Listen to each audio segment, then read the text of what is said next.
Good evening. My name is Councillor Rigby. Welcome to this Audit and Governance Committee meeting.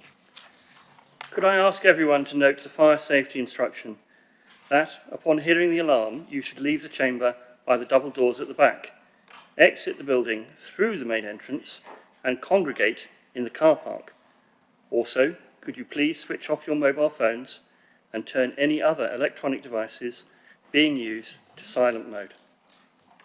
I would like to remind everyone present that this meeting is subject to an internet webcast recording where the proceedings are capable of repeated viewing.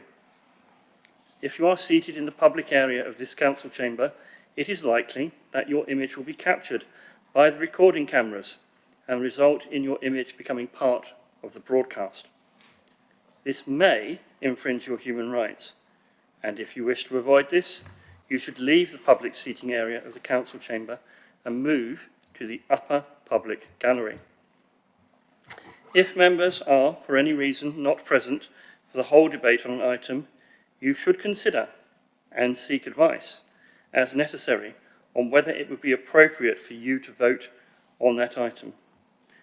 May I remind members to declare any interests when this item is raised on the agenda.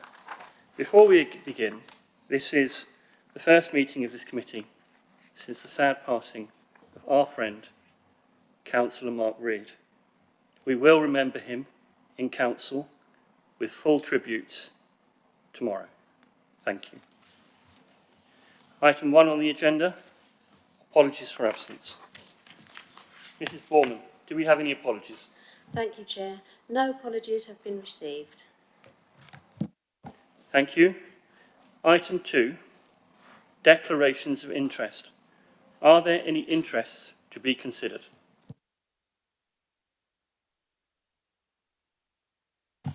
Thank you, members. Item 3, minutes from the previous meeting of the then Audit, Governance and Appointments Committee, which were held on the 5th of February 2025. Is it your wish that I sign, as a correct record, the minutes of the Audit, Governance and Appointments Committee held on the 5th of February, which begin on page 5 of the agenda?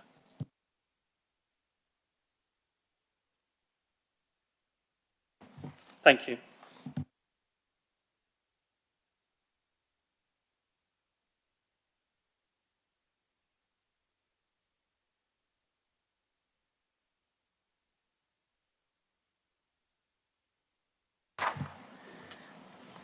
Item 4, External Audit Plan 2024 to 2025, which is on page 13 of the agenda.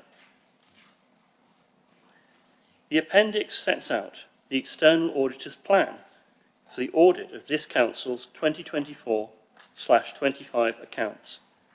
It identifies the key audit risks and therefore the key areas of focus for the audit and indeed this committee. Ms. Jackson, do you have anything to add to the report? Through you, Chair, if that would be okay for a couple of minutes. Good evening, committee. For those that don't know me, my name is Elizabeth Jackson. I'm the audit partner from Ernst & Young, the external auditor. So this is our 24-25 plan. It sets out the process for auditing your 24-25 accounts that were published by the deadline of the 30th of June 2025 by your finance team. This plan sets out the risks, as we've just said, from our review of those accounts at a high level and then from our work in previous years. We've got 2 fraud risks, and for those new, it's not anything worrying or specific to Brentwood Borough Council. Under the International Standards of Auditing, all organisations have some degree and risk of fraud within, so those new, it's not anything particular around your offices or your accounts. There's one significant risk, that's around the valuation of what we call the PPE, property, plant and equipment, your assets, your buildings. Your surplus assets and your investment properties, including those in Seven Arches Investments Limited, your wholly owned subsidiary. We also review those assets as well. And they're highly complex, highly estimated balances within the financial statements, and therefore I use an expert who is a RICS qualified valuer to give me support because I don't have those skills in-house myself, and therefore I rely on those to challenge your offices. We also then have 4 risks and material misstatements set out in the exec summary. There, 3 of them are kind of consistent with previous year's accounts and general focuses for public sector accounting, and there is a new one this year around IFRS 16. That is a new accounting standard that has been adopted by local government this year, so it's new in all public sector accounts for local government, and we have got it as a risk because we said it's obviously new for your officers in preparing it, for going through all the leases registers, for actually identifying which ones fall under IFRS 16, and we'll do a detailed comprehensive review of those leases and if we agree with the accounting treatment stated. There's one additional risk of material misstatement that isn't in here, but you'll hopefully have been eagle-eyed in the accounts in the next section. The sale of one of your very significant material assets, Childerditch, happened within the 24-25 year, and that went through after this was initially drafted. So what I've now done is added a new risk, which will be part of this plan and the audit work going forward, and that's just to ensure that the sale kind of was carried out correctly, that you've accounted for it correctly within the financial statements. From an initial review, I can't see anything wrong in those accounts, but obviously we'll audit it in detail. Moving on, there are 2 areas of focus: the infrastructure assets and the group accounts, and that's just mainly around obviously how you have incorporated Seven Arches Investment Limited into these financial statements. We do not rely on the auditor of those. We audit the material balances that you have consolidated ourselves as the local audit team, and that's just to do with the size of that firm that audits them and the level of procedures that I would be required to carry out. It would be so extensive and they'd have to do far more enhanced procedures that we prefer to do them ourselves. We've then just got materiality set out. You'll notice that performance materiality is set at 50% of materiality instead of the upper range of 75%. That is based on our kind of historical auditing of the accounts and the level of error. And therefore, I think 24-25 is kind of fresh start for kind of us in finance, and hopefully that can be increased in future years. We've set out the value for money approach. We have not identified any risks of significant weakness at this moment in time, and we'll continue to do the planning as we kind of carry out the accounts audit. Probably just to mention the timeline and to say that our audit is later than finance would like it. They wanted it to be over the summer period, but our strategy is that we have prioritised kind of the larger organisations and the ones with the pension funds that obviously feed other people's accounts, and therefore your audit is starting in mid-October through to mid-December, to then feed into hopefully a draft audit results report for the December committee, and then once we've finalised all that work, to bring back to the early February committee for then signing before the deadline of the end of February 2026.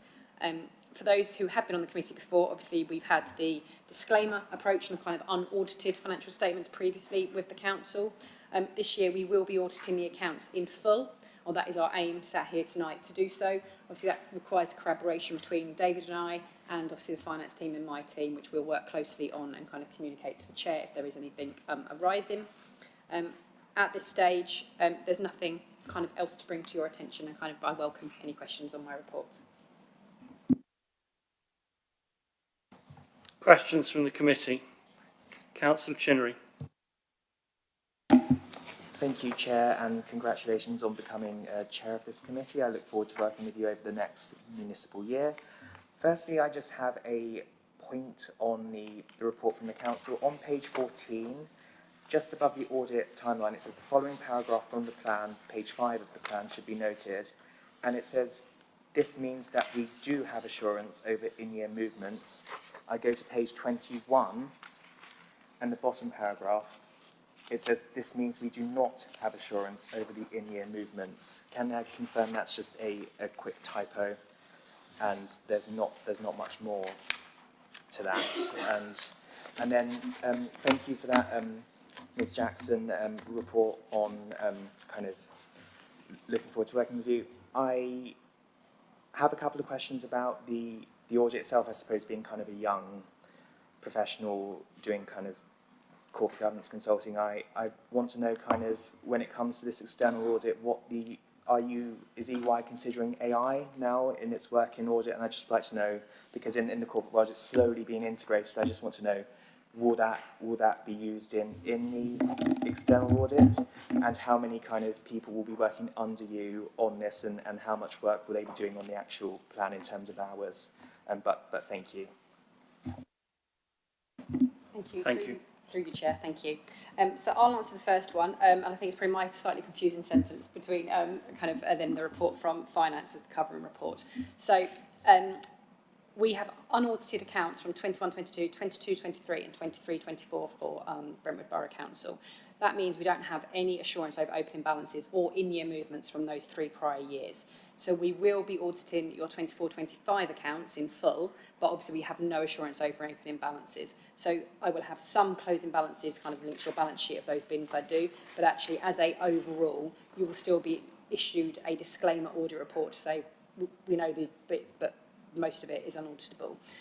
The way we'll do that is obviously disclaim the audit report, but we have a summary of assurances table in the appendix of my audit results report, and there'll be a red, amber, green to say that actually red, we have no assurance whatsoever and we couldn't do anything. Amber is that we've started work and either we've not finished it or we couldn't finish it because something at the council, and therefore that will be made very clear. Or it's green, as in a normal audit year, we would be able to issue an unqualified audit report on that balance and we have as much assurance as we should be able to attain. Obviously, the aim is to get as green as possible within the Brentwood accounts, and that's what we are aiming to do this year for the first time. So I think that's probably the confusion from our wording and just it being a very confusing situation. On the second point, AI, yes, we have started using it within EY to varying levels of degree. I think for government and public sector audits, we're not bringing it in to the level which we are in some of our corporate audits or some of our consultancy work, particularly it's far kind of more suited. I think there will be a time when it does come in and we use it far more, but at the minute, I think it's getting back on track, delivering audits in a normal time frame with opinions that people desire, and that's our priority right now. We are using it for some of our data, using the phrase data-driven, some of our data-driven approaches, using your ledger, interrogating that more. We are using it for things like that, but you won't see much different in the way that we're reporting or the way that we're auditing. I'm afraid we're still in the finding hundreds and hundreds of invoices for things and bank statements and things like that, and we haven't got that clever analysis yet for public sector audits. The team, so there's me and the manager are obviously listed in here, and then we have someone called a lead senior, so we're kind of the 3 main people on the audit, and then there are 2 other people who will be kind of for that whole visit, and then we've got a couple of others, junior level people, working on the audit for kind of shorter periods within the October to December window, and we also have we call them GDS, but they're basically our team in India, and they do some of the low-level processing of kind of the income and expenditure testing. They access our portal, so it's all secure, but then carry out kind of tick bashing back to invoices and things like that, and then we do the follow-up, the queries, any issues that are arising from any of those items, we then follow up as a local team. So, hope you answered your questions.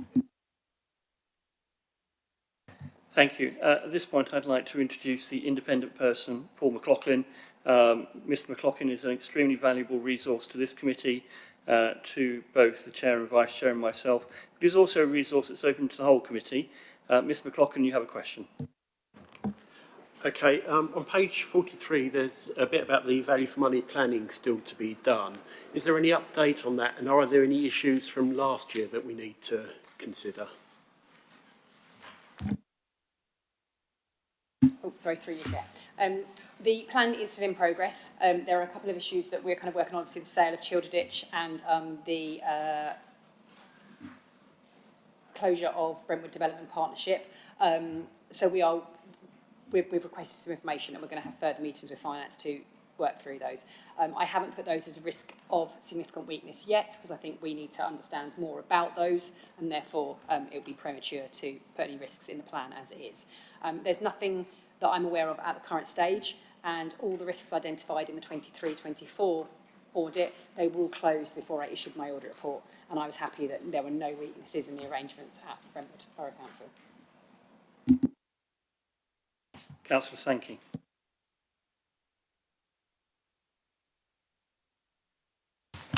Thank you, Chair. I refer to page 63, fees, note number 3. Obviously, we have the total fee there of £202,000. And then under note 3, it says, second sentence, we expect to charge additional fee for this, which is the ISA UK 315 impact Any indication of what that might be? It won't be another 200,000 by any chance. Through you, Chair. No, it won't be £200,000. I can confirm that. At this stage, it's working out to be between about £10,000 to £15,000 for a council. So depending on how many systems you have, the risk, kind of the level of work that we have to actually do underneath it. Additional other fees are kind of where we do any new areas. So IFRS 16 is a new area that will have an additional fee in relation to it, because obviously it's a first year that wasn't built into the £202,000 fee determined by PSAA. And then any other new risks that we do. So again, any particular work on the sale of Childerditch, that's a new risk that isn't built into the bit. So then that will be, and what we'll do is in the audit results report, we'll itemise each of those and then either the range of where we think it is or the actual fee that we are not charging you, because obviously PSAA determine the fees, but I will propose the fee that it has taken us to do that audit work, and therefore PSAA, once I've issued my audit report, will then determined based on the work we've done from there. The Chair recognises Councillor Dr Gareth Barrett. That's a surprisingly elaborate introduction. Thank you, Chair. And congratulations on your first meeting in charge and your elevation, as Councillor Chinnery said. I hope you enjoy the year. After that introduction, I may make it less easy for you to do so. Just a couple of points. You stated that obviously we're looking at a mid-October start, partially to other local authorities that have larger scale, more challenges out there. Given I'm presuming lots of these are still, like us, have had discounted years effectively, are we really confident on mid-October? Because I'm imagining there's lots of challenges that will appear in this process. No audit is clean in any circumstances, especially when there's been a year's gap. How confident are we in mid-October, firstly? And the second question is about, given, I suppose, the time frame and asset valuations, my presumption is the statements given to you have asset valuations as of March 31st. Given we found from our own F&R and other meetings that our asset valuations throughout the year have been having a bit of a roller coaster, I think it's fair to say. At what point is it actually, I'm presuming your RICS will actually try and look back, but it is quite difficult. What point does it actually become really material? Because I think there is a slight challenge here in timeframes, and I don't think there's any asset valuation stability that we've seen since, well, I'm trying to think of a world incident that could be an example, but everything's gone wrong for the last decade. So if there's something in there where things started going wrong, what is the reality there? Thank you, through you, Chair. So in the first one, the confidence in October, I suppose it depends what side of the fence you sit on. So if I was in one of the earlier audits, I would say that we would just keep running the audit forever and therefore you would be at risk. We're not doing that because that's what has led to some of the backstop and some of the issues, and therefore councils like Brentwood have been on the back foot from that. So what we are now doing is you have your audit window. So you have from the 13th of October to the 15th of December. Any work that isn't finished in that period is then just unfinished. And as I explained in the summary of assurances table, you could end up with we could have done the whole audit, not concluded on anything, and therefore we have a fully read report at the end of it. And therefore you have no assurance to take into the future year. So it's very important that David and I work very closely, as we will, through that process. But we will be starting in October. And then, so the council that isn't finished before you, from my team that has come in and then done there, if they're not finished, they're the ones with the red appendix. And that's how it will work until we get back on track and where we are, because everyone has an audit window that is sufficient to do their audit. And then the second one, the PPE valuation. Yes, like your auditors valuers that have prepared your financial statements or given the figures for David and the finance team to prepare the financial statements, we also do it as at the 31st of March 2025. Obviously, I think the difficulty and challenges come in is because they are very judgmental and an estimation technique, and there are a number of assumptions that underpin those valuations, and my expert often has a different view from your expert, and that's where then we have multiple challenges on all audits around the valuation, because they are so subjective as to what points and what data point you look at a point in time for it. But effectively, they should all be at the 31st. So all the indices and things we use will be as at that date.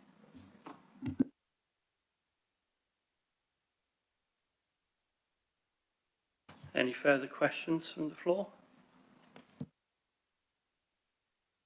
If there are no further questions, then I would like to propose a recommendation. And the recommendation is that the external audit plan for 2024-2025 be noted. All those in favour?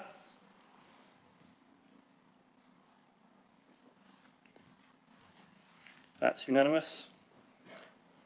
Motion's carried. Thank you. We move on to item 5, Annual Accounts 2024-25, which you'll find on page 71 of your agenda. The unaudited annual financial report for 2024-25 in Appendix 1 has been prepared in accordance with the Code of Practice on Local Authority Accounting in the United Kingdom for 24-25, and it reflects the statutory requirements for the presentation of the Council's accounts. Mr Dickinson, do you have anything to add to this report? Thank you, Chair.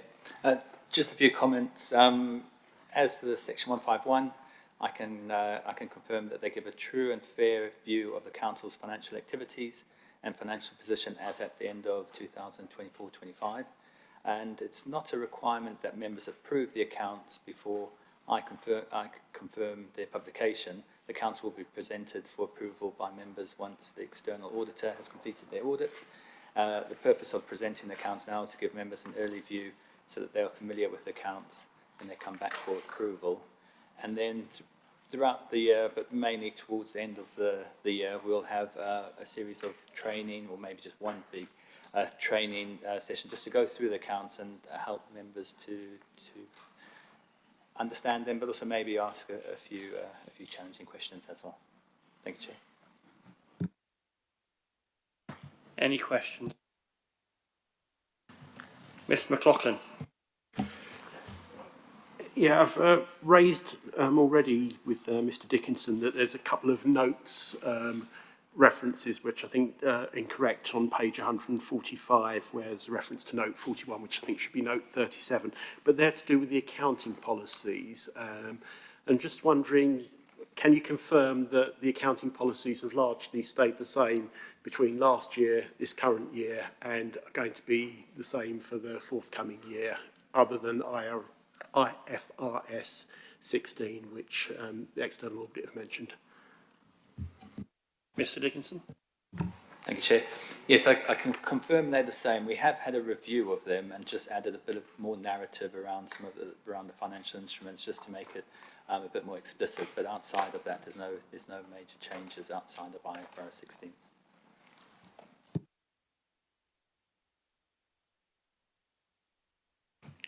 Any further questions?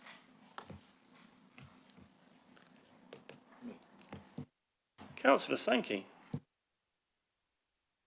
Thank you, Chair. So, on the very first page, last paragraph, we have the backstop date for provision of the audit opinion for 24-25 to the 27th of February 2026. What happens if we miss that date?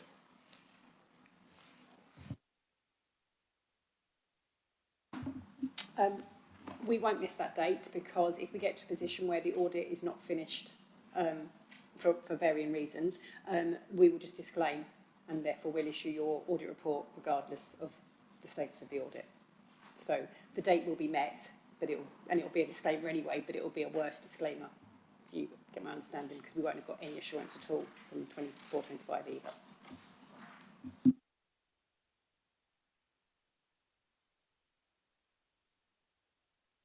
If there are no further questions from the floor, then I will move a recommendation, and the recommendation will be as follows: that the committee notes the publication of the Council's accounts on the Council's website, and I shall ask for a vote for a show of hands.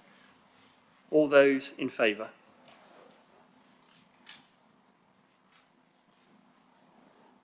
That's unanimous, thank you. We move on to item 6. Our internal audit update. You will find this on page 203 of your agenda papers. The report is an update from the Council's internal auditors, BDO, who I will ask to introduce themselves in a minute, and it comprises 4 documents. Now, the 4 documents are as follows. The annual report for 2024-25, a progress report on the delivery of the 2024-25 audit plan, a report on the progress of implementation of previous recommendations, and the draft audit plan for the year to come, that is 2025-26. So 4 reports.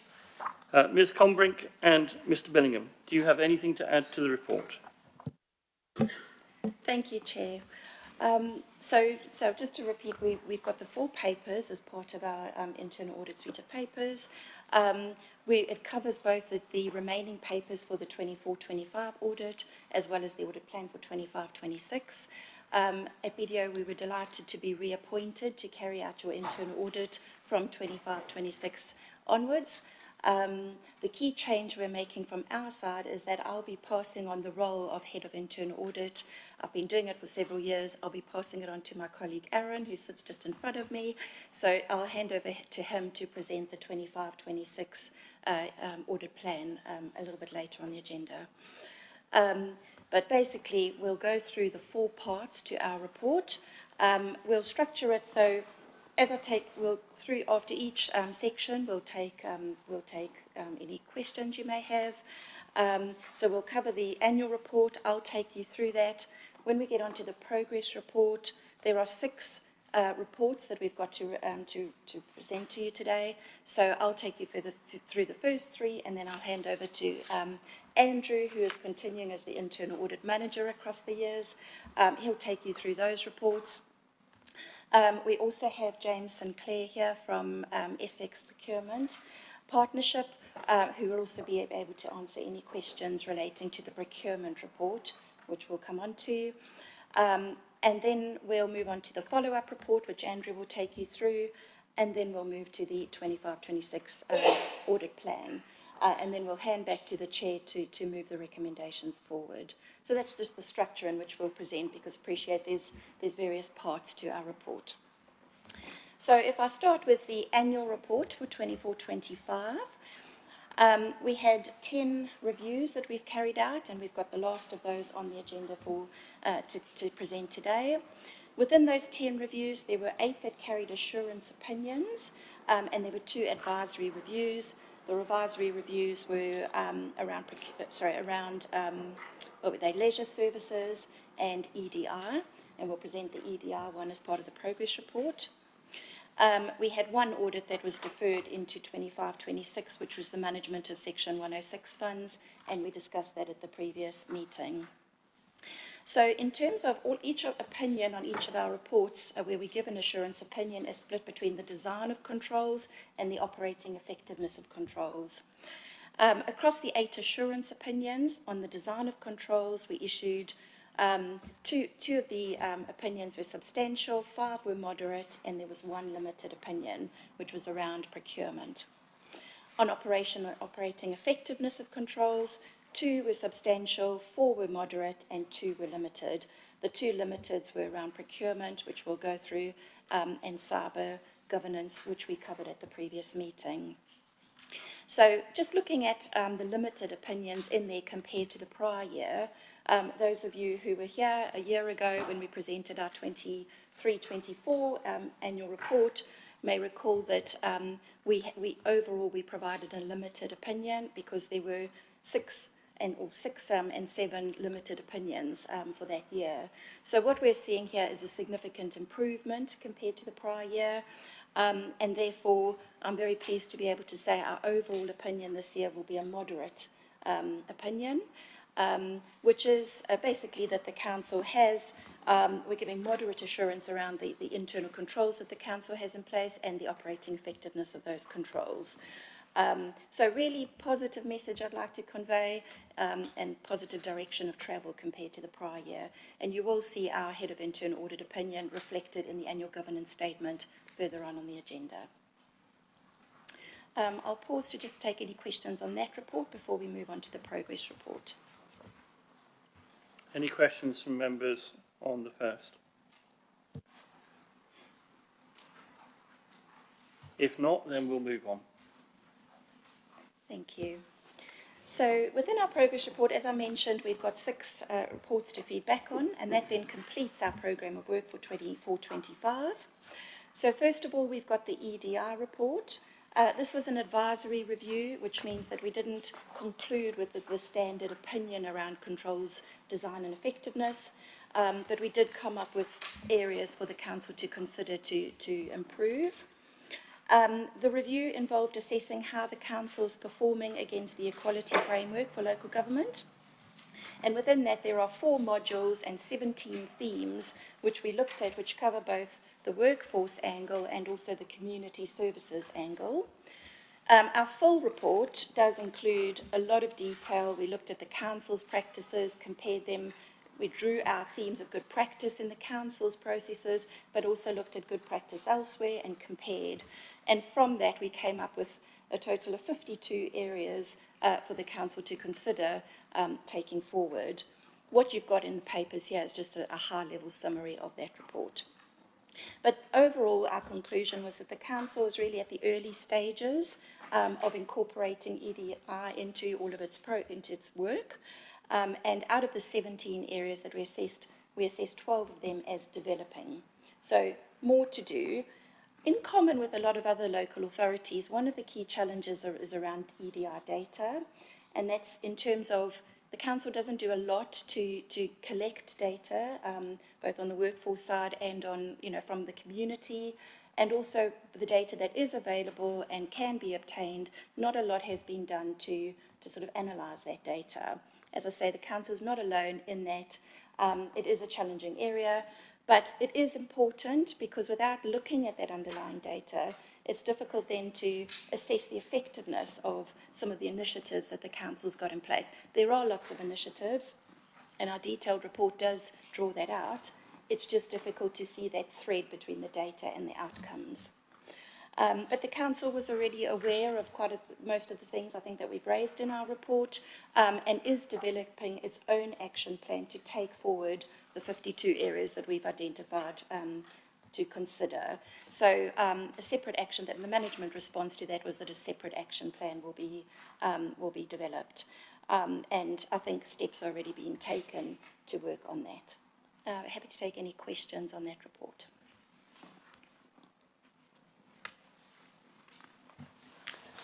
Councillor Poppy.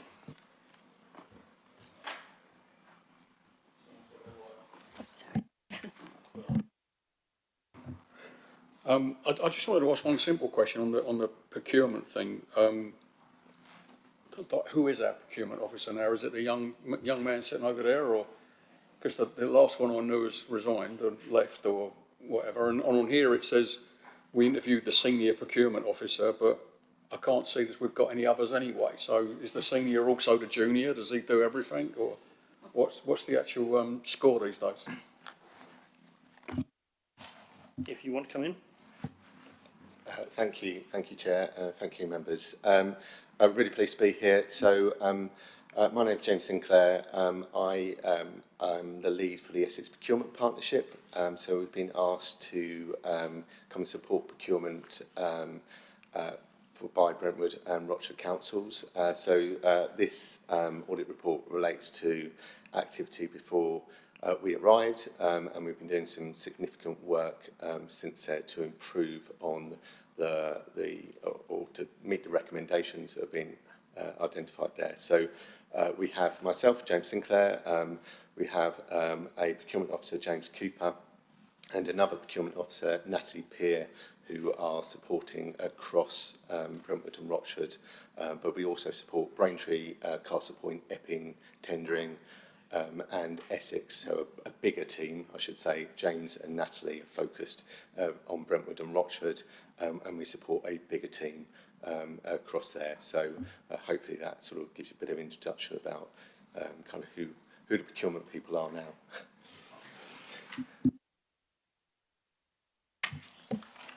Councillor Chinnery. Thank you, Chair. I have, again, a few questions about procurement. So obviously, procurement's now being outsourced to Essex and EPP.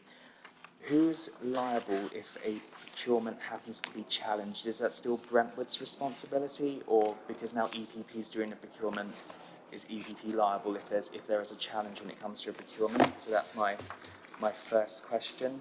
And also, it says on the management action plan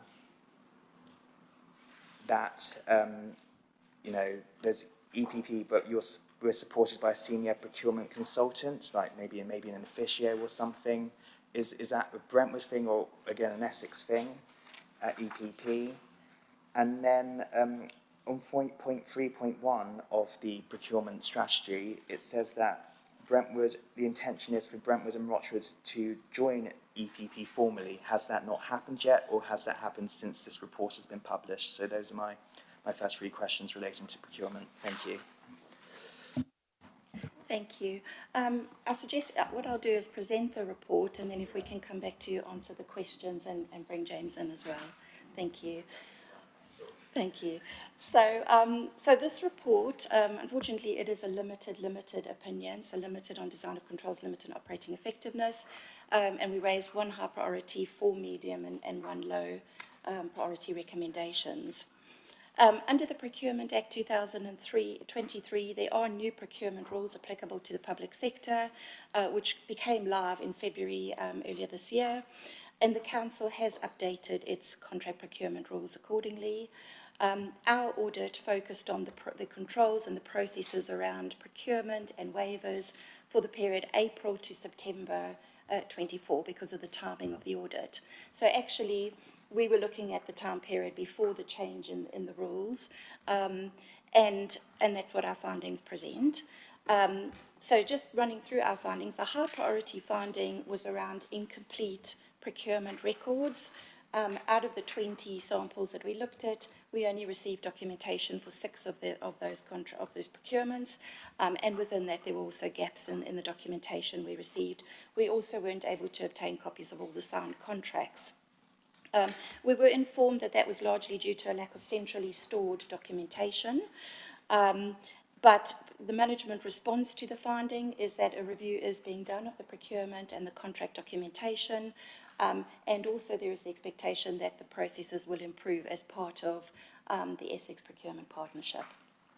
The medium priority recommendations, one was around the due diligence checks.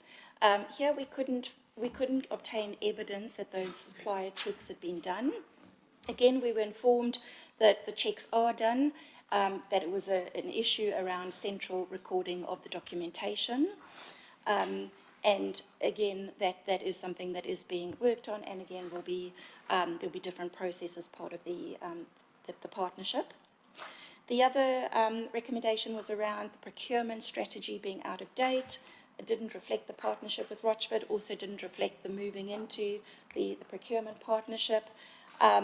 And management's response is that a common procurement strategy has been agreed as part of the partnership, and that will be formally adopted. So James may correct me, but the council is operating in there, but it hasn't formally joined yet, and that's going to happen in the autumn. And at that point, the strategy will be approved. There was also issues around management reporting. We were not really seeing a lot of reporting around overall procurement activity and the waivers. And again, though that type of reporting does happen in the procurement partnership, and the council will start joining those meetings if it hasn't already done so. And then we had a point around waivers. We tested a sample. We found some inconsistency between the log and the supporting waivers documentation, and also an example where the reason for the waiver wasn't very clear. Again, there will be improvement in those processes as part of the procurement partnership. We will, of course, come back and follow up on the recommendations. It will be a bit of a new world that we're following up in, but nevertheless, we hope to be able to come back to the committee and give some assurance that processes have improved under the new processes. If we could probably break now for those questions and maybe pick up on the ones from Councillor.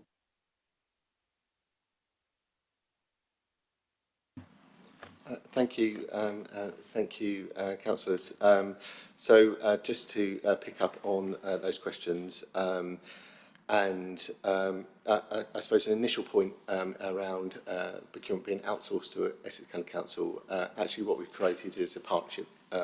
So it is a true partnership between all of the member authorities, where we have a representative senior officer from each council who will sit on a strategic group that we have and also an operational group. That sets the direction of the partnership. So whilst the accountable body is Essex County Council, actually the operation of the partnership is governed by that group. So just to set that there, I should also say it's a 3-year trial, and members are obviously free to exit at any point. Just to pick up on each of those 3 questions, in terms of a challenge, it depends on how the challenge has come about. So if it's a challenge via the way the procurement process has occurred, then it would be the Essex Procurement Partnership, and the partnership has insurance to cover such events. If it arises out of a faulty specification, for example, from the procuring council, so if it's procuring council that has made an error in the way that the procurement has been drafted, then it will be that liability.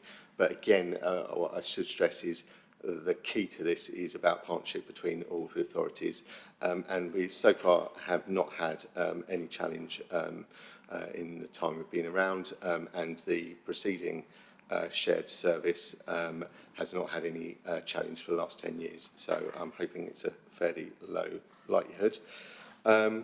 In terms of senior procurement consultants, so I'm not quite sure I heard that fully, but I think it referred to elements of the report which put the responsibility on the senior procurement consultant. So that responsibility has become mine. So as the lead for the Essex Procurement Partnership, so I am personally making sure that each of the recommendations here and the management response that we put here is embedded as part of the practice that we are undertaking. And a number of those have just come about generally anyway. We've introduced new documentation to be in line with the Procurement Act. We put significant work in the contracts register and having one common approach to the contracts register. We have put significant work around the resources to make sure we have the right resources in place with the right skill sets as well. So either being M6 qualified or working towards that. So significant work there. The last point just around joining EPP, I think that was mentioned earlier, but because of the position that Brentwood and Rochford were in initially, support was given by Essex County Council during effectively an accession process where we had a really good understanding about what the requirements were, how many procurements were coming up, built up a pipeline which we hadn't had previously, so we now have a pipeline with 45 projects on it for Brentwood and 11 projects on it for Rochford. So we wanted to get a really good understanding of where the position was, and then we presented to the Strategic Officer Group an update on that in the last month, and David and colleagues will be part of that group going forward, with our intention for you to formally become part of the partnership, as say in October. Thank you. Councillor Chinnery, do you want to ask any further questions on this or explore any of the items? That's all for procurement. Thank you. Thank you, Mrs. Sinclair. Thank you, Ms. Combrink. Thank you. Councillor Fulcher. Thank you, Chair. I've got one question, and to respect for all the extensive work that's been done by the internal audit, my question is on Appendix 1, page 261, to Mrs. McCombrick, and it's the corporate list of KPIs, and I understand the cross-reference to statutory and regulatory demands, but is it possible to, they're not going to be scrutinised and go before the scrutiny committee, and I'm in support of that. I think that's, but is it possible to talk us through that particular item?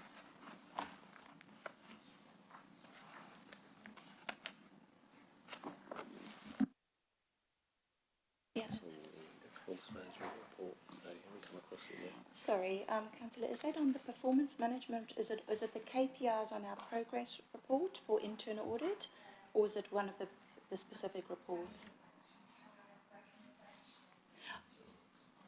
Okay. Could we cover that question when we get to the performance management framework audit, if that's okay? Is that all right? Yeah. Thank you. Any further questions on this section of the report? Councillor Sunga. Thank you, Chair. It's just a question, sorry, back, well, I think it might be a double-parter. Initially, it's around the supplier due diligence checks. Was it the fact that there wasn't a system in place at all, or there wasn't any done? Thank you. So we didn't receive any evidence that we couldn't see anything to sort of support the internal audit process, so we couldn't conclude either way, but we were informed that they were done. It was an issue about documenting, and we understand the checklist was in place, but we haven't received any copies of that. We did keep the audit open for quite a long time to receive the outstanding information, but it wasn't forthcoming.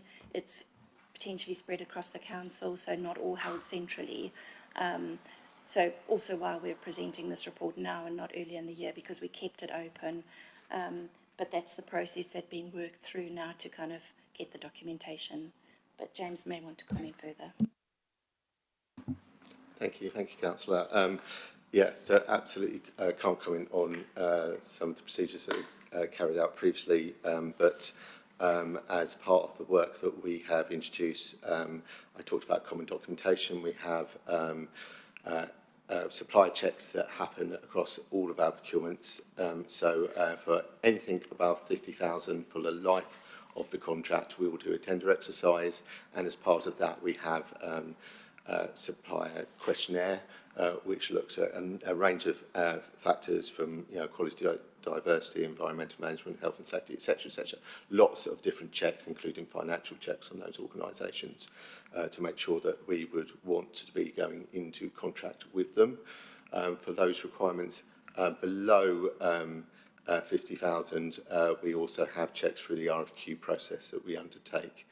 But on top of that, we have a really robust checklist for each member of my team to make sure that the full procurement process that should be happening for each procurement is happening, and we can check in on that at any particular time so we've got a good, robust, consistent process happening across procurement. Councillor Singer. Just want to get the timelines right. So this report was April 24 to September 24. That's when you're collecting for, right? Yes, that was the sample that we covered over that time period, the procurements that happened in that time period. Which is fine. And can I just make sure, Mr. Clare, when did I see there's a note in here from December 22 is when the partnership was created. So who was actually responsible for that period? Was it Essex, part of Essex, or was it locally? Yeah, so December of last year, we were not involved in procurement, so it would have been the senior procurement consultant that's referred to as part of this. Yes.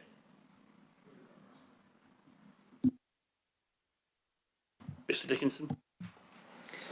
Thank you, Chair. It was an agency member of staff who, when I started working in November, there was just one agency member of staff covering procurement for both Rochford and Brentwood. There were previously two, but one had left, and but there had already been some action that had been taken to appoint EPP at that point, recognising that there was an issue with procurement, and with the Procurement Act coming in February, it was quite urgent to do that. Okay, no, thank you. I just find it bizarre, there's 6 months where we had an agency person doing due diligence checks, and we've got nothing to show for it. There's no reports, there's nothing. Is that not worrying at all? Mr. Dickinson. Yeah, it was a concern, and that's why it was progressed. I can't really comment on how that position came about and why additional resources weren't recruited, apart from EPP coming into.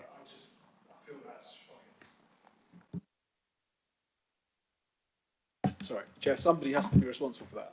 Surely, I mean, that in the private sector would not fly at all. Thank you, Councillor Slinger. I think the officers have set out the direction forward, as have the internal audit staff, and your comments are noted. If there are no further questions, I'll ask if we can move on. Thank you. So the next report is the Health and Wellbeing Report. This is a more positive opinion. It was substantial on the design of controls and moderate on operating effectiveness. 2 medium priority recommendations were raised. So this looked at controls over the Council's health and wellbeing initiatives with respect to its staff, also the reporting and the monitoring. There's lots of areas of good practice mentioned in our report around the people and culture strategy, and the underlying action plan, and we can see the progress that's being made against that action plan. Things like the health and wellbeing communications, the mental health first aiders, are some of the examples that are drawn out in the good practice section. The medium priority findings were around the fact that more can be done to look at the root cause and to do a root cause analysis and look at the themes arising from sickness absence, and also a lot of feedback is sought from staff and other engagement, but from that feedback we couldn't see evidence of clear action plans then developed to address any areas of concern coming out from the feedback. So those were the 2 medium findings that we raised. Happy to take any questions on that one.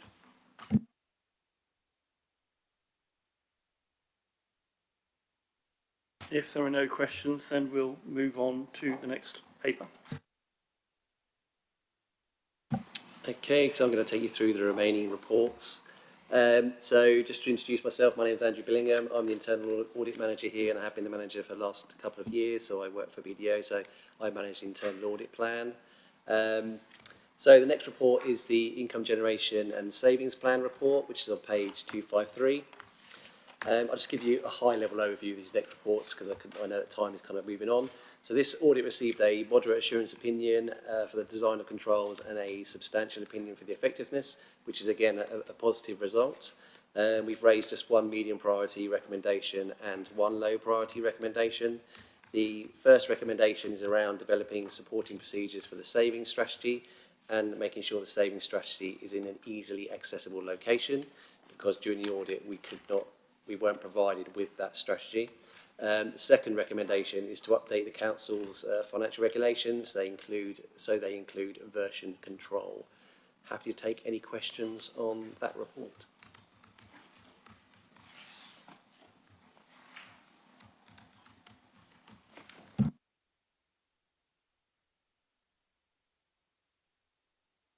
Any questions from members on this particular element of it?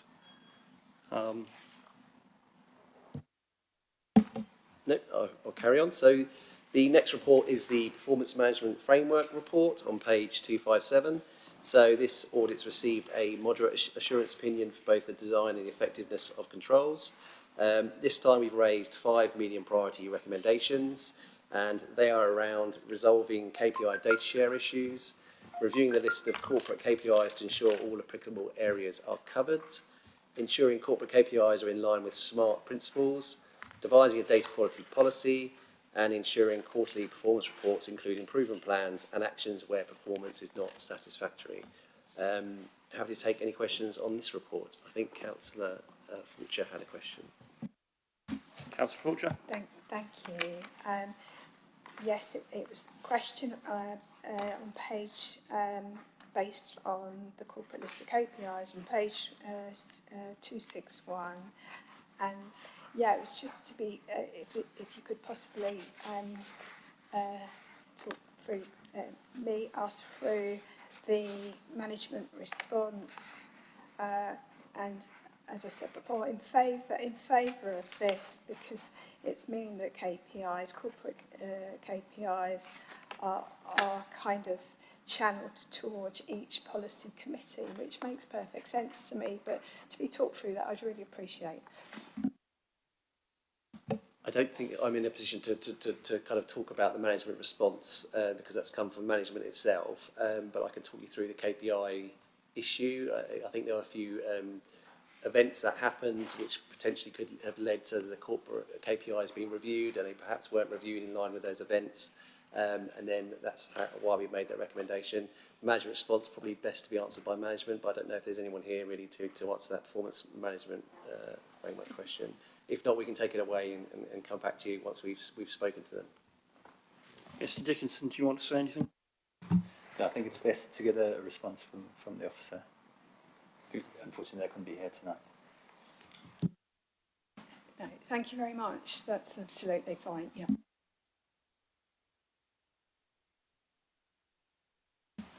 Any other questions from members?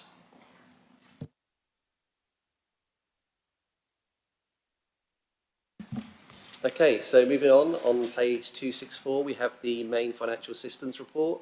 So this is a key area we cover every year as part of the audit plan. This year, as well as looking at the general ledger controls, we also examine controls around treasury management. So this audit received a moderate assurance opinion for both the design and the effectiveness of controls. We've raised 5 medium and 1 low priority recommendation.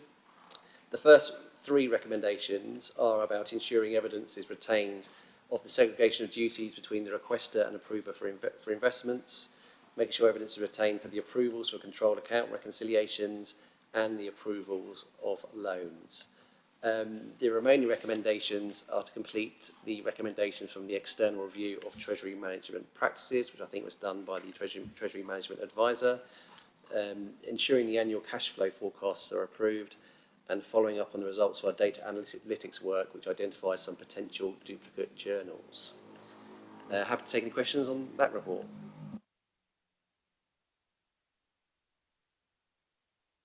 Councillor Poppy. To be honest, Chair, I don't have a question. I'm just glad to see the Treasury management is all in green and all the rest of it. So thank you, Mr. Dickinson, because it wasn't previously. We're always grateful for praise, wherever it comes from.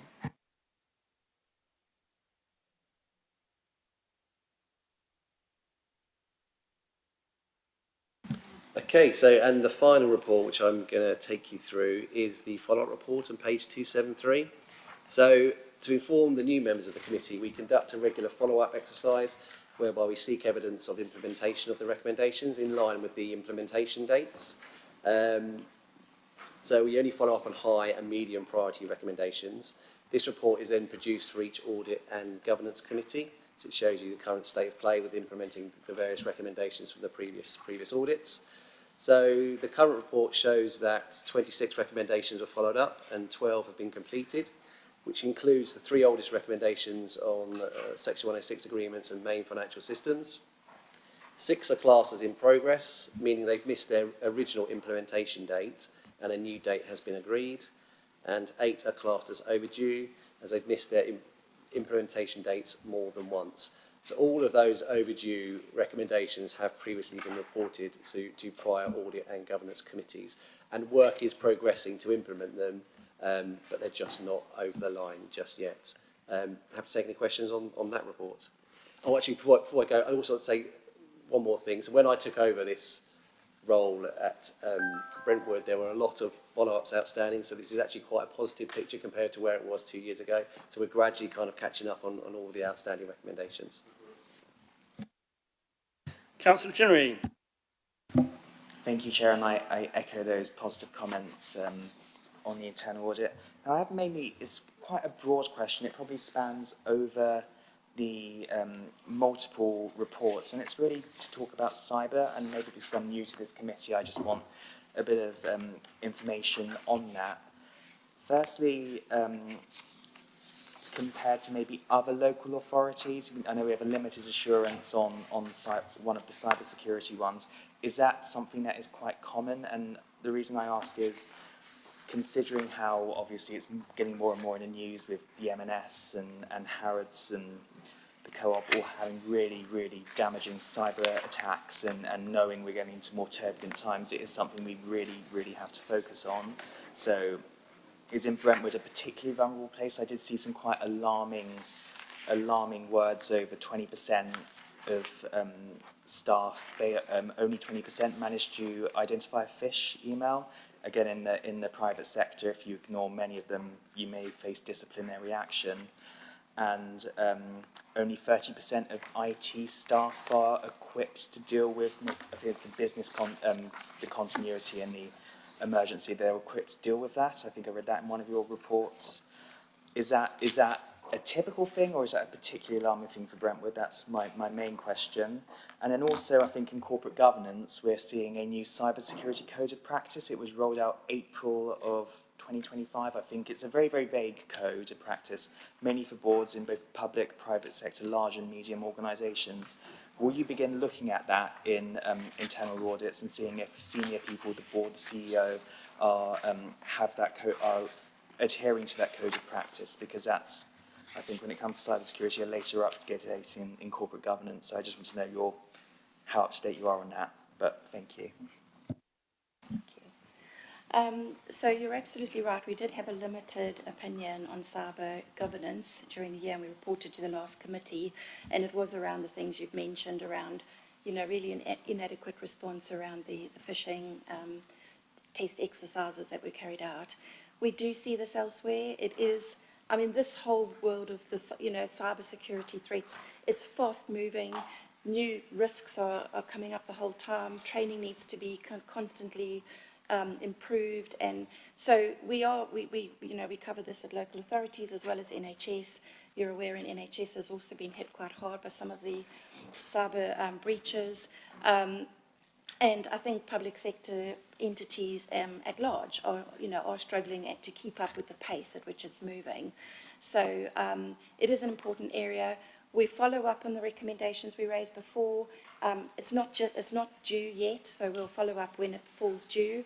But we also have in our 25-26 plan and a review around cyber, but it's a different focus. It'll be looking at the supply chain. So insofar as the code will cover elements of the supply chain, we'll bring that into the 25-26 review. Hopefully that answers that question. Mr. Dickinson. Thank you, Chair. Just to highlight that in the risk report on page 360, it's identified as a high risk, and there's a bit of an action plan that's summarised there, and we can provide a bit more detail if that would help. But there is a plan. Councillor Fulcher. Yeah, I just wanted to make a quick comment, and I don't know if it's partially a point of information, but commending Councillor Chinnery on pursuing the subject of cyber attacks. But in terms of Brentwood, we have in my workplace, my humble workplace, a reporting of in health and safety is near misses. In electronic terms, is that possible from an audit perspective?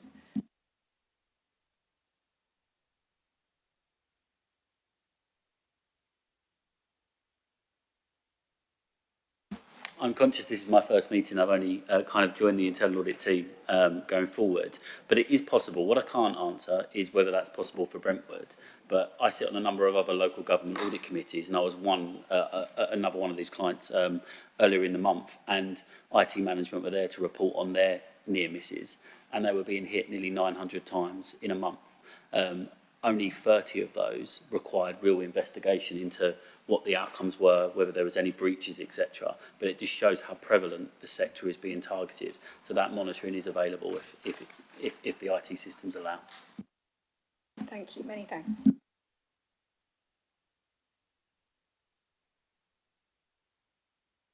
Thank you. Councillor Poppy, I have you next.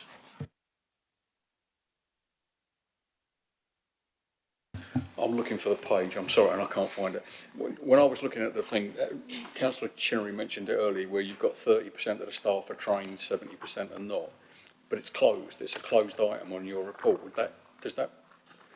Am I being sort of silly that it should be maybe 50-50 or 70-30 in the other direction? Thank you. It's page 280. Sorry.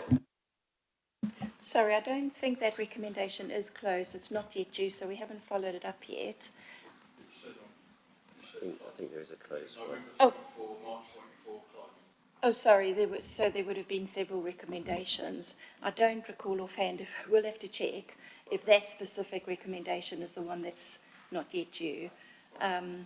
But we wouldn't have closed it unless we were seeing repeat test exercises carried out and an improvement in the, in the rating. So am I reading it wrong? We'll need to come back just to check which is the one that's open, if you don't mind. Thank you. Sorry. If you can go back to Councillor Poppy through me, we will clarify that. So next I have Mr McLaughlin, and then after that I'm going to go to Councillor Barrett and then Councillor Chirry. Yeah, there's a number of, I think, firstly, reflect the progress that has been made on things, but there are still a few issues where at the last meeting we weren't told, we were told things were on track, and there are actions which are now overdue or weren't seen as overdue. And I'm just wondering, are there any, firstly, are any of the ones that were due in July, do we know that they've been done? And are there any actions that we think really are going to now be overdue by a long way?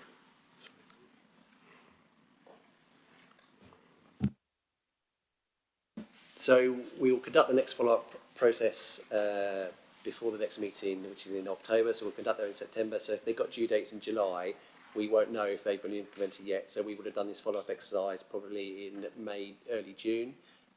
So anything that had a July implementation day, we don't know if that's actually been met. The overdue one, so we can only go on what management tell us. So if they're giving us a date of September, we have to take their word for it. We ask for an update to make sure they're on target for that revised date in the future. So every time we come to the committee, we ask them to confirm whether they're on target to make that future date. So we can only go with what they're telling us, unfortunately, until we actually then request evidence of the implementation, which is after the date has passed. And then if circumstances have changed, for whatever reason it's not been implemented, then that is a responsibility of the management, basically. Councillor Barrett. Thank you, Chair. I think that it was mentioned by the representatives and the auditors, but it's again worth definitely highlighting the exceptional progress I think has happened in the last really 15 months. When I can remember the 2021 list, a 2020-2021 list being as long as the 24-25 list, and in turn things where the date every session it was an extra month, an extra 2 months. Actually, it seems to be not only have we had, and to the point the independent member made, actually we seem to actually get better at when we actually, if they actually can't miss a target, we're getting more honesty, I think, from the officers and the auditors saying, actually, no, that's credible, you should be able to do that in a period. So it's really positive. And I want to see, like, in your other recommendations, obviously you've done new reports and things are coming. Are you seeing from this work and this effort, and I remember last year there was a push to try and get increased officer engagement. Are you seeing that now realistically in terms of when you set new recommendations? Is the response better? Is it more proactive?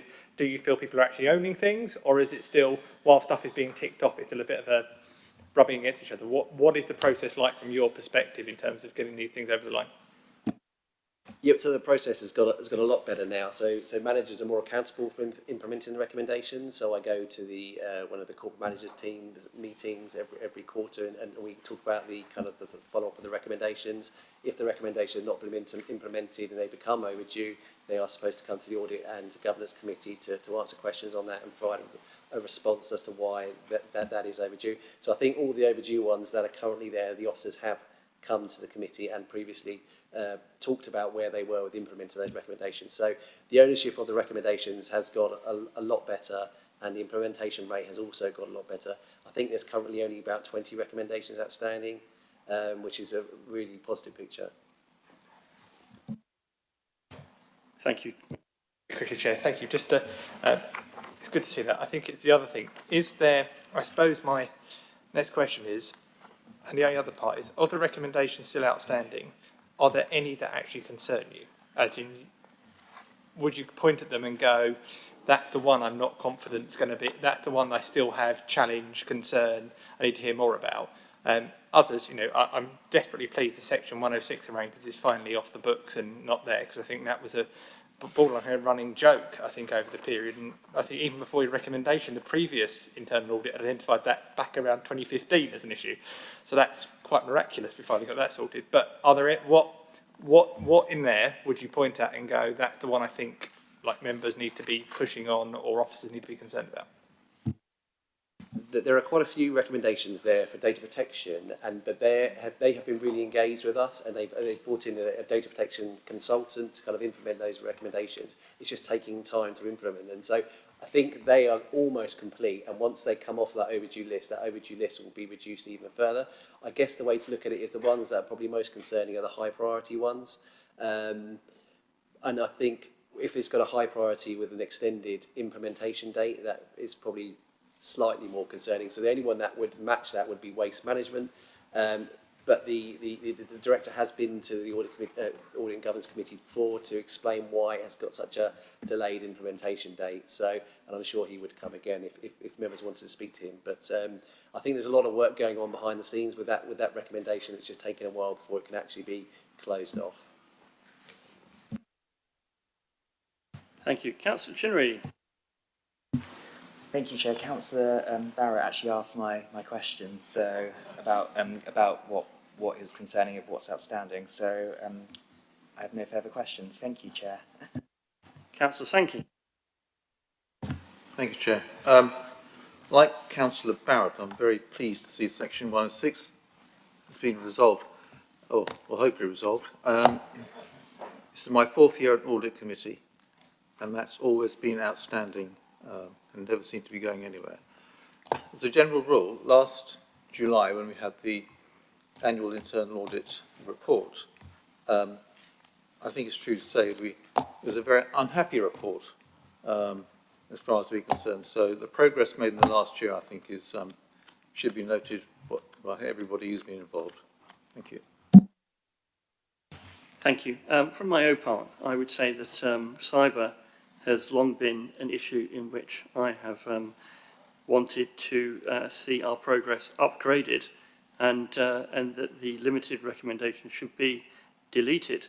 And as a result of that, I'm pleased to see the progress that's been made. I know it's something which the Deputy Chief Executive and the Chief Executive are concerned about, and I spare no opportunity to raise this particular subject, and will continue to do so with all my customary enthusiasm with which members will be all too aware. Councillor Barrett. Sorry, Chair, just want to actually say I think it's an opportunity. Ms. Correct, did I get it right? This may be your last committee with us. I just want to, just on that note, I apologise for getting your name wrong repeatedly throughout the time I've been a member of this committee. And B, just I think it's very much a thank you to you, because it's been a real asset for us to have you here and challenging the authority as appropriate. So thank you from me, and I'm sure others will share that. Thank you, Chair. Thank you, Councillor Barrett. I agree with that. I think we've all welcomed your presence, your guidance and your advice, and we in Brentwood are very grateful. Thank you. Right, moving on. It's Mr. Winter who's going to present this next report. Thank you. After that last statement, I've got big shoes to fill quite clearly. So by way of introduction, my name's Aaron Winter. I'm a partner in the public sector risk advisory team, looking after internal audit with local government and NHS. So I work quite closely with Janine and Andrew already. As Janine mentioned, we were really pleased to be reappointed as the internal auditors of Brentwood Council. And as part of our submission, we thought, given the time that Janine had been working with the council, it was a chance for me to come in as a bit of a fresh perspective. I work with a number of local government organisations, from large London boroughs to some of the other Essex councils as well. So hopefully bring some of that benchmarking alongside Andrew, who offers the continuity from working with you over the last number of years.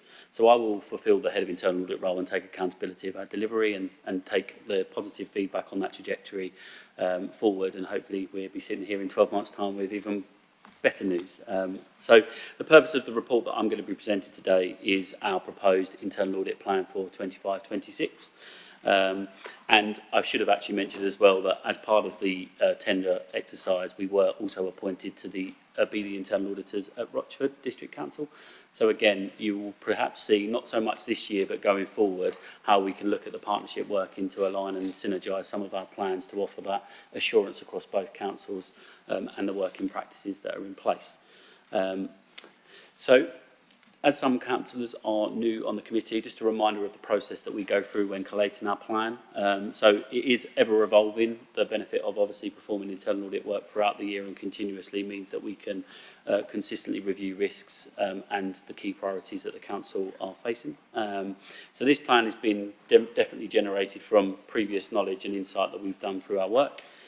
Review of those council plans, strategies, risk registers, which I know is on the agenda tonight as well, and also discussions with executive directors and some feedback from the chair of this committee.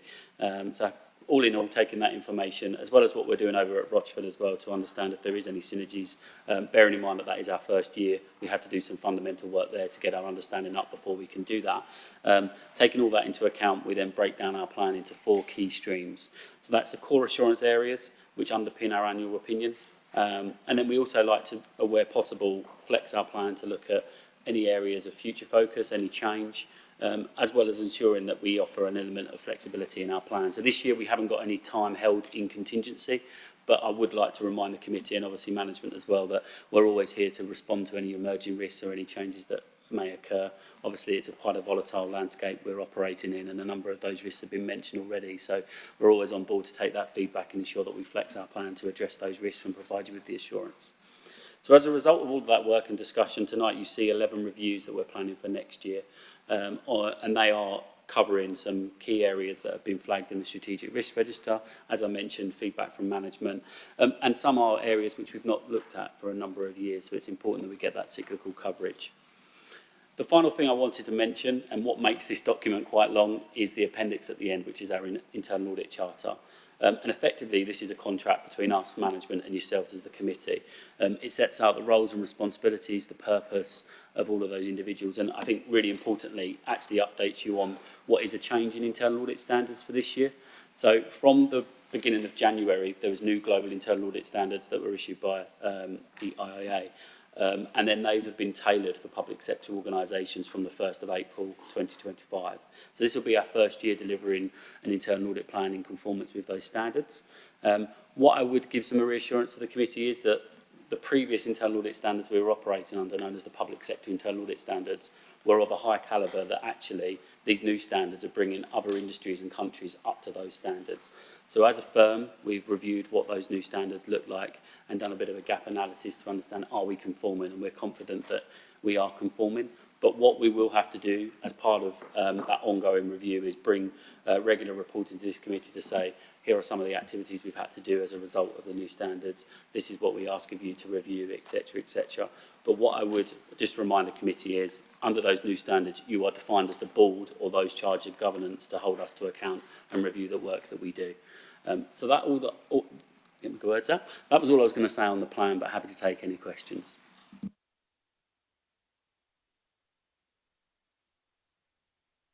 Mr McLaughlin. Is there anything that management here have to do to ensure that this committee is compliant with government internal audit, the global internal audit standards, or do we already think we are fully compliant with everything? Mr Dickinson. Obviously, as an outsourced service, we take responsibility and accountability of ensuring that we're compliant. So as I just said, we're confident that we're conforming. What I would offer the committee, if it is of use, that obviously not in today's meeting, but if you would like some brief impacts or any information on those standards, what they can tell and how they've changed, we're happy to provide that either through a brief session or through an update in a paper.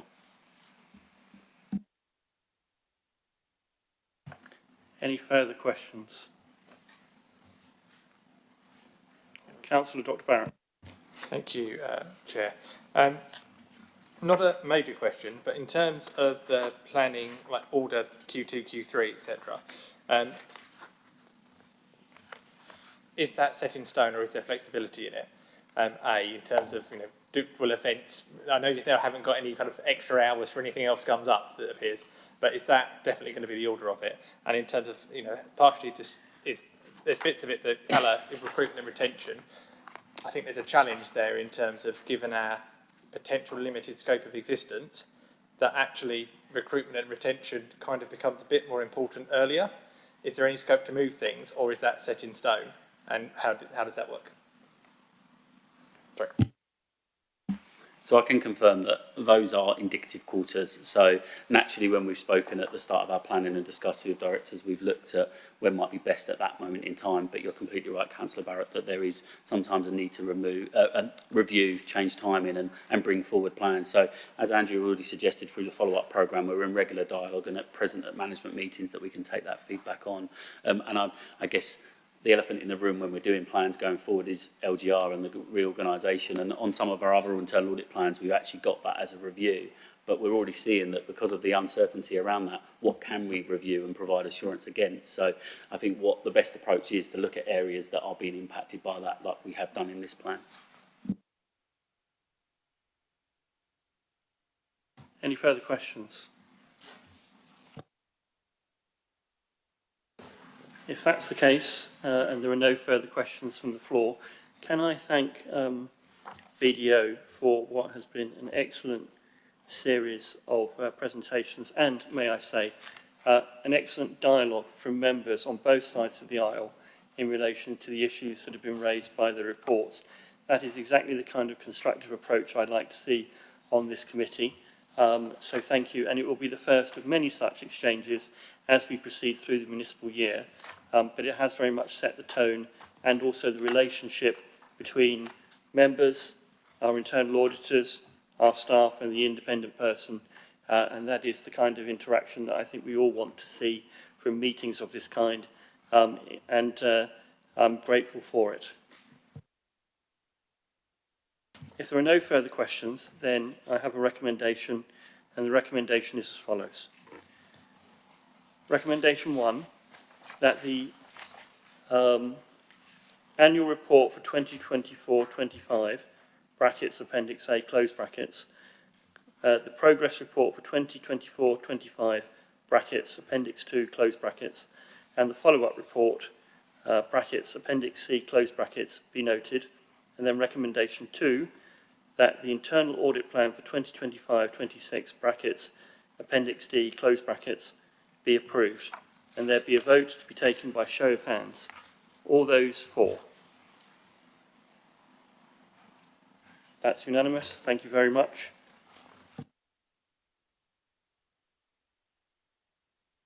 Item 7, 2024 Treasury Management Quarter 3 report. The report begins on page 323. Treasury Management.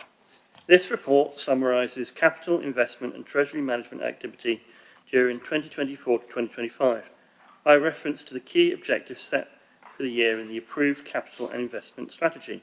It also reports, where relevant, the final position on approved prudential indicators for the year. Mr. Dickinson, do you have anything to add to the report? Thank you, Chair. Just to highlight that it's the annual report for 24-25, but it also has the Q1, because Q1 there was because we're in July already, we've just put a summary there because there's the debt repayment that happened on the Phoenix loans, so just to highlight that. And that overall it was a good year for Treasury. We managed to sell Childerditch and get a big income, a big amount of interest from the cash that was held, and then subsequently repaying that debt has resulted in quite a lot of the metrics all improving. So the CFR, capital financing requirement, has dropped significantly, the debt has reduced, but the interest income, for now at least, has remained elevated. Thank you. Questions from members?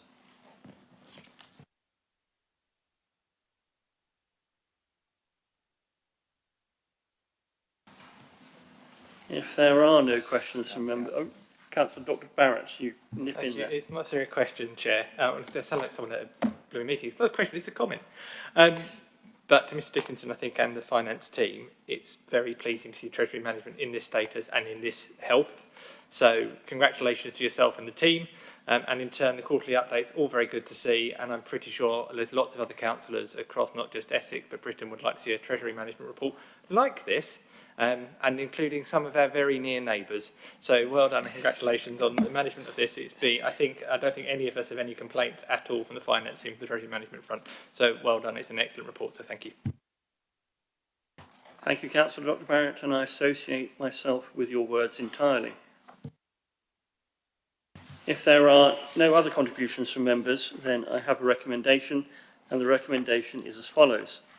That the Treasury Annual Report 2024 to 2025, as set out in Appendix A, is considered and recommended to the next meeting of Council for approval. The vote to be taken by a show of hands. All those in favour? That's unanimous. Thank you, members. We move on to item 8, Fraud Service Annual Report 2024-25, which will be found on a triple Nelson of page 333.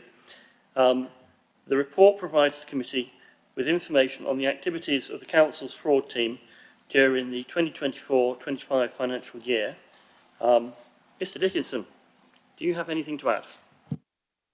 Thank you, Chair. Just a few comments to say that this report, when I started here, I didn't see a fraud report. And I think it's quite important to bring that and to raise the understanding of fraud within the council and the work that the team does. So this provides quite a good summary of what's happened in the past year, and then potentially there'll be quarterly reports and a bit more regular update on the work that the team does.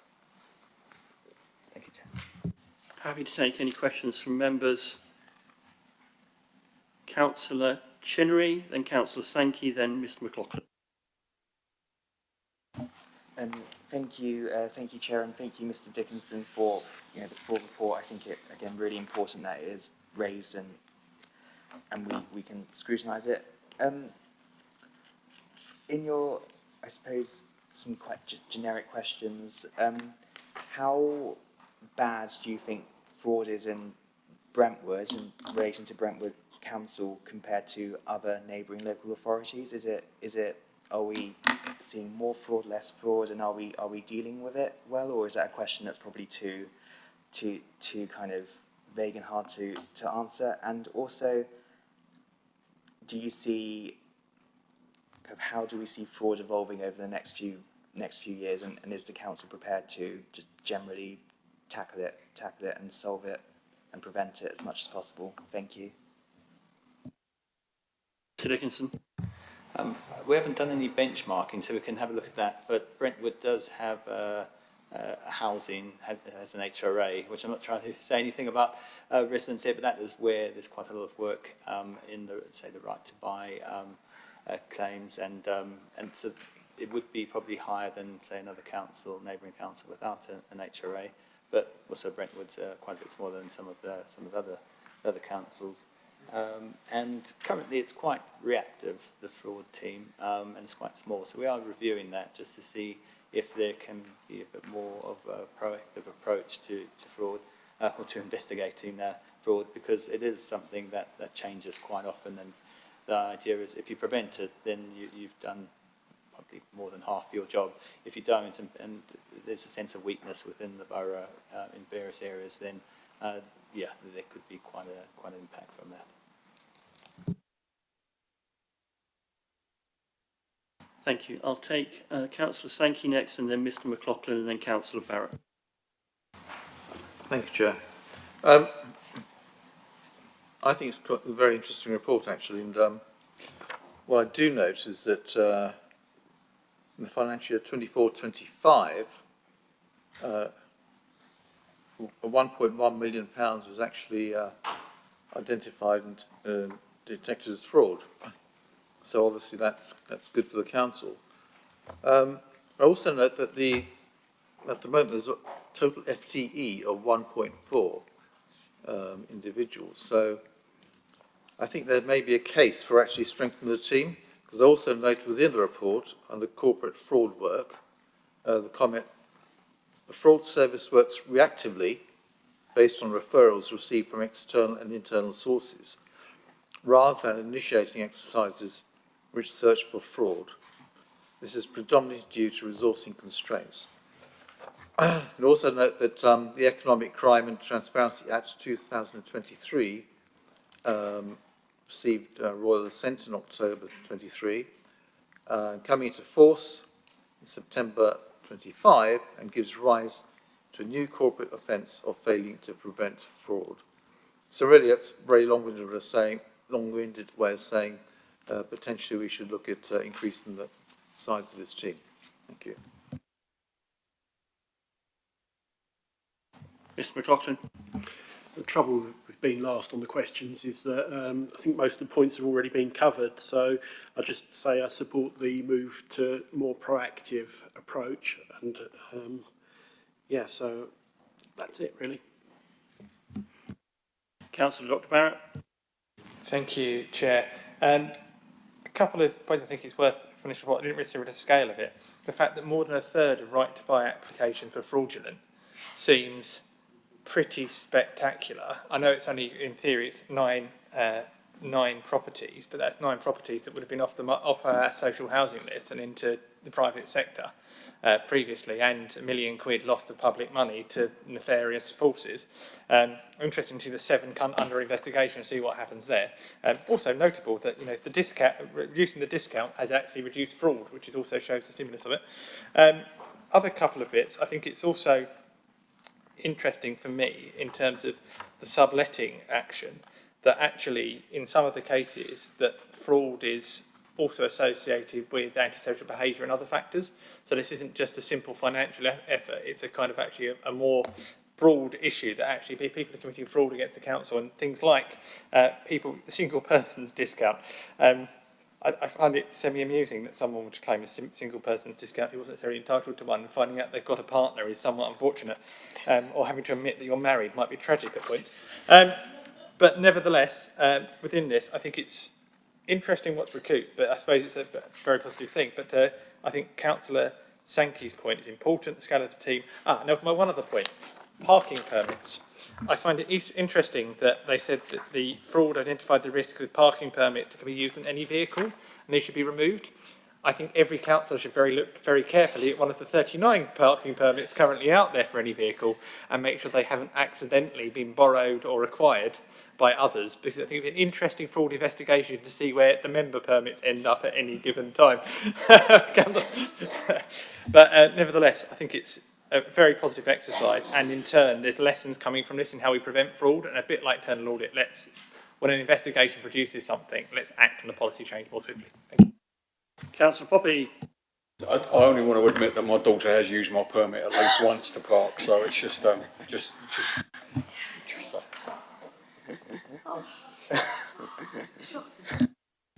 Mr. Chair, I think there's a £120 fine somewhere in that region that Councillor Poppy now owes the local authority. Moving swiftly on, Mr. Dickinson. No, Chair. I'm going to say something. Fraud is an offence against public trust. It's an offence against public finance at a time when public finance is short. The case studies are helpful, if depressing, as an illustration of some of the ways in which human vices can be displayed. However, I do think our fraud team are doing a good job. They have sometimes had to battle their own issues, but I do think they deserve extra resources. We're always mindful of what the government chooses to pass as legislation, and then we have to implement, and so resourcing is important. I will look forward to seeing continued progress on this as we move towards our future. But I thank the officer for his report, and can I also thank the individual members of staff who are often unsung heroes, and let me publicly record our thanks and this committee's thanks for their work on behalf of the taxpayers of Brentwood Borough Council. This being so, and if there be no further questions, I have a recommendation, and the recommendation is that the committee notes the contents of the report. Vote to be taken by a show of hands. All those in favour?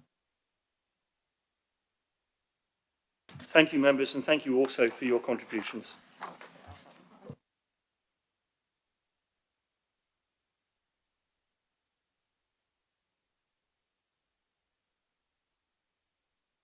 We now move to item 9, Risk Management Annual Report, which is on page 359, and this is for the year 2024-2025.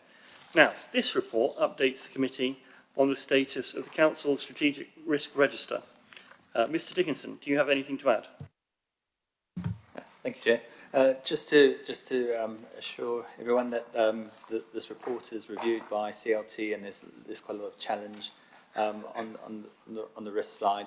We are going to be looking at reviewing risks going forward, and specifically looking at strategic risks and trying to have or implementing a timeline to address those risks and methods of how the risk can be reduced, and then moving some of those risks off the strategic risk register onto the operational risk.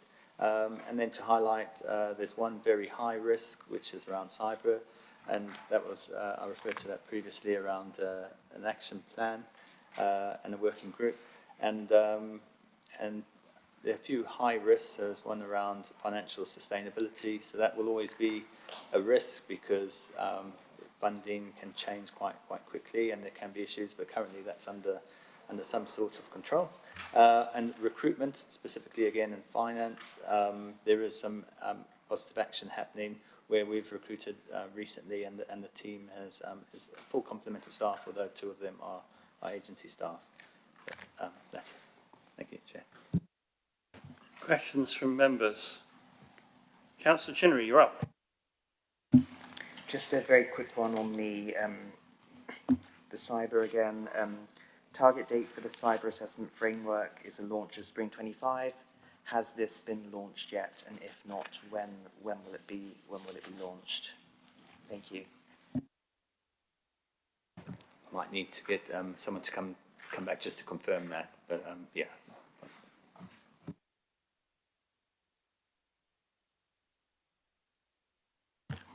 Councillor Sankey. Thank you, Chair. Thank you for the report. I think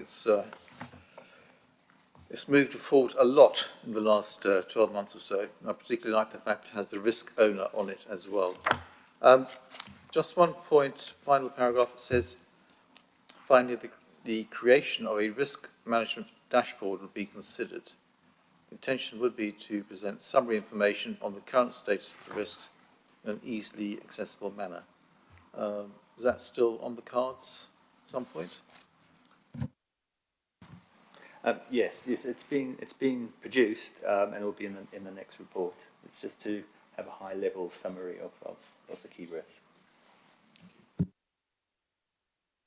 Thank you. I note that Zurich, you're also working with yourselves on this, and that we will, as you say, have further recommendations and actions to be taken in the autumn. So this is very much the beginning, and we will continue to press on that. May I repeat my earlier assertion, or indeed plea, about cyber, knowing how much importance I attach to it, and I believe that Mr McLaughlin has a question. Yes, can I ask that target dates be put on wherever possible on the future planned actions, because there are a few where the target dates appear to be missing.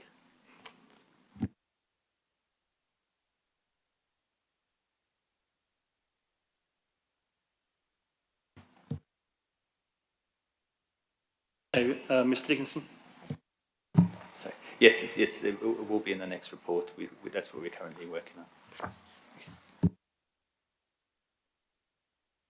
Any further questions? If there are no further questions, then I shall go to the recommendation, and the recommendation is as follows: that the committee notes the contents of the report, vote to be taken by show of hands. All those in favour?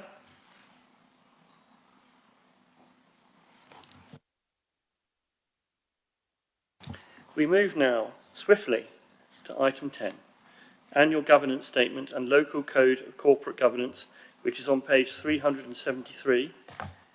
This report presents the Local Code of Governance and the Annual Governance Statement, AGS, for 2024-2025.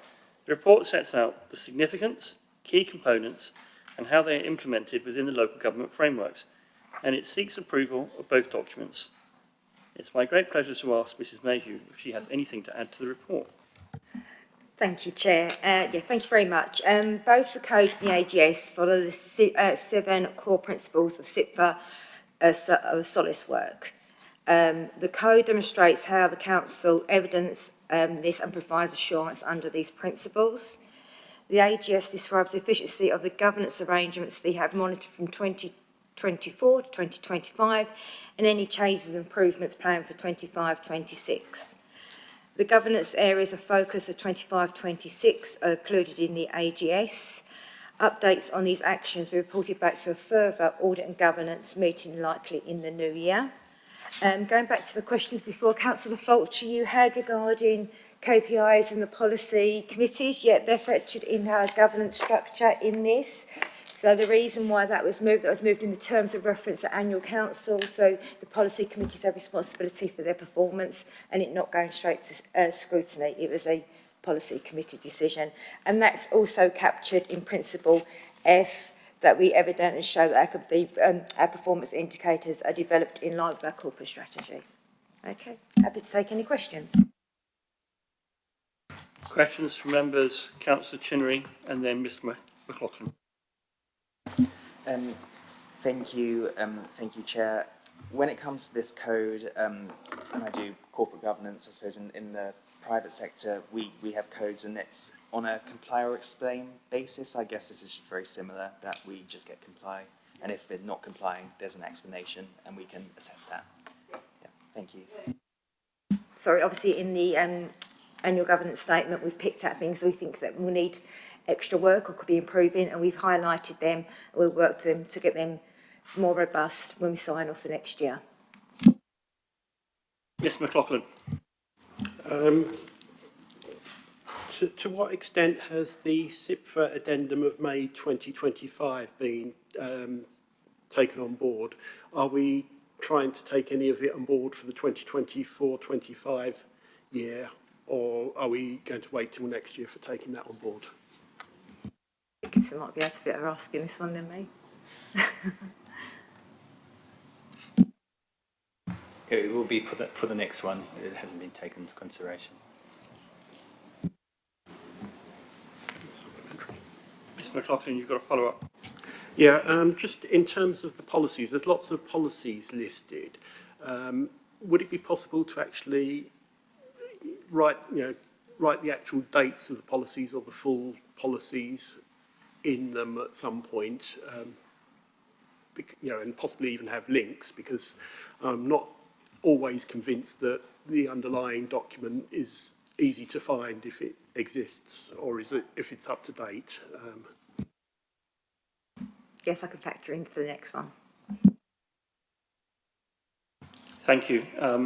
Any other comments, constructive or otherwise, on this item?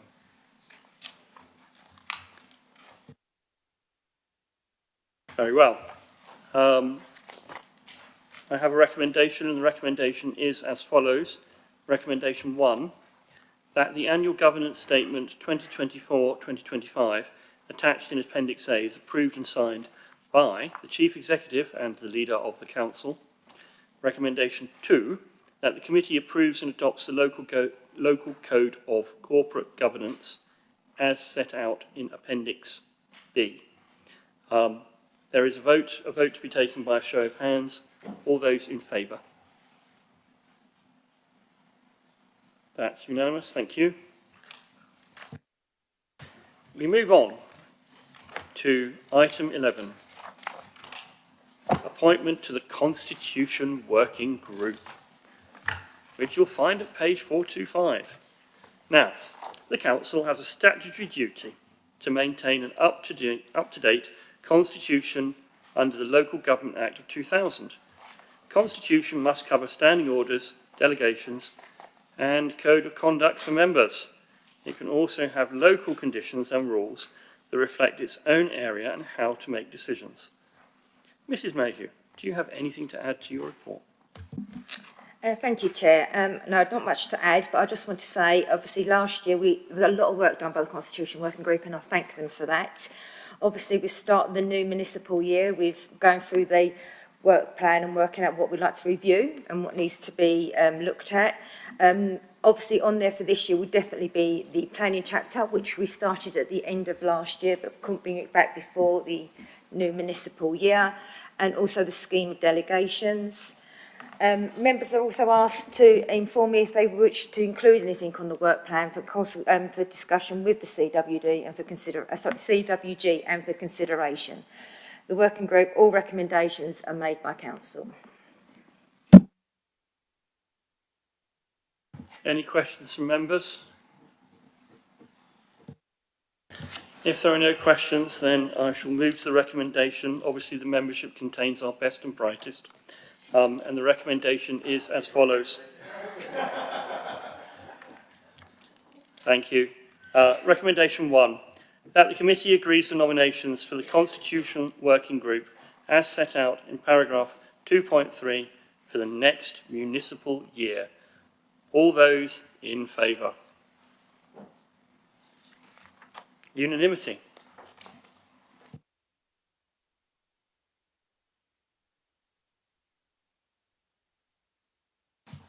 Moving on, item 12, Audit and Governance Committee Work Programme. You'll find this item at page 429 at the agenda, right at the end. This report sets out our work programme for the committee for the 25-26 municipal year. Now, Mr Dickinson and Mrs Mayhew, do you have anything to add to the report? Thank you, Chair. Obviously, I'd just like to make a recommendation to move whistleblowing policy to come back in October, if that can be noted. And obviously, I'd like to bring back the 24-25 annual governance statement update on actions in December, if possible. So I'd like to just factor them in, please. Nothing from me. Questions from members? Very well. There is a recommendation. The recommendation is that the committee notes and endorses its work programme for the remainder of the municipal year and considers any further items that need to be added. All those in favour? That's unanimous. Thank you very much. That concludes our business for this evening. Thank you all very much, members, for your attendance and your attention, all of which have been very important. Have a great evening.